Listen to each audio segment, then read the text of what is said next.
Hello everybody, welcome back to the Footballing View. This is your transfer news report, and starting off with Vinicius Jr. He's heavily linked to Arsenal at the moment. There's big transfer rumors about it, and a lot of people have been saying if Vinicius Jr. goes from Real Madrid to Arsenal, it could be a bigger transfer than Ronaldo to Real Madrid. And we're talking about the Portuguese one. And I mean, look, in a way, I can kind of agree, because you rarely do see these types of players. I'm not sure how old Vini is exactly, but you rarely see a player that's 25, 26, 27 in their prime in La Liga playing for Real Madrid or Barca go to a Prem team.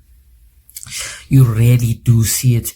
I think that a transfer like Vini to Arsenal would genuinely break the market. Like, he's gonna be 100 million minimum, but I generally do think he would break the market because of how unlikely Vini going to Arsenal actually is. I mean, you look at this transfer and you look at it and say there's no chance of this happening, and I don't think it'll happen personally. But I mean, you look at Ronaldo and him going to Real Madrid, that was always gonna happen. Let's be honest, Ronaldo always wanted to go to Real Madrid. It was more or less his dream to play for Real Madrid. And also it's him going from an English club to a La Liga club, not him going from a La Liga club to a Manchester United. Like, you rarely see these La Liga players in their prime go to the Prem, and I think that with how unlikely and how much doubts there are with this transfer, it would break the internet if Vini Jr. would actually go to Arsenal and Arsenal could actually pull this deal off. But yeah, that's enough of that. There's also been a bit of a Twitter beef between the football journalists, specifically Fabrizio Romano. He did have a Yan Diamonde, here we go to Real Madrid. Look, I'm not sure with that, because a lot of other journalists are also saying that Yan Diamonde hasn't agreed no personal terms. It's not even close to happening. There hasn't been any talks with the club. And Fabrizio's obviously had done a here we go.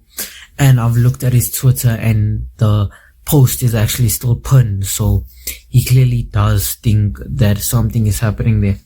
The thing is with Fabrizio is that he jumps on a lot of things. Like, he definitely does jump on the smallest of rumors, the smallest of links.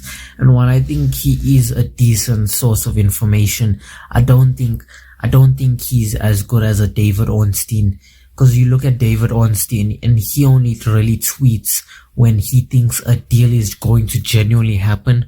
I think Fabrizio, he just hears stuff, and like the smallest links, the smallest of talk, he often does jump on that. And, you know, to here we goes, the whole talks and rumors and stuff. I definitely do think Fabrizio isn't really a reliable source to get your information from. He is the biggest though, and I mean, who doesn't love the here we go?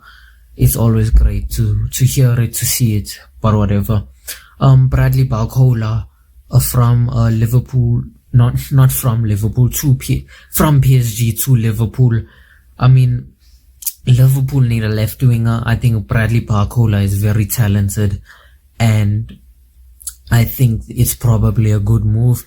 They've been needing to buy wingers for a while now to replace people like Chiesa and Gakpo, and I mean, look, it's gonna be incredibly difficult to replace a player like Salah, no matter what you say of him in those, you know, at the end of last season, or no matter how much you think, no matter how much you dislike Salah, you can't deny what he did on the pitch for Liverpool, and it's going to be incredibly difficult to replace a player like that for Liverpool. But anyway, that's it for the video. Let me know what you think in the comments. Subscribe and have a good day as always.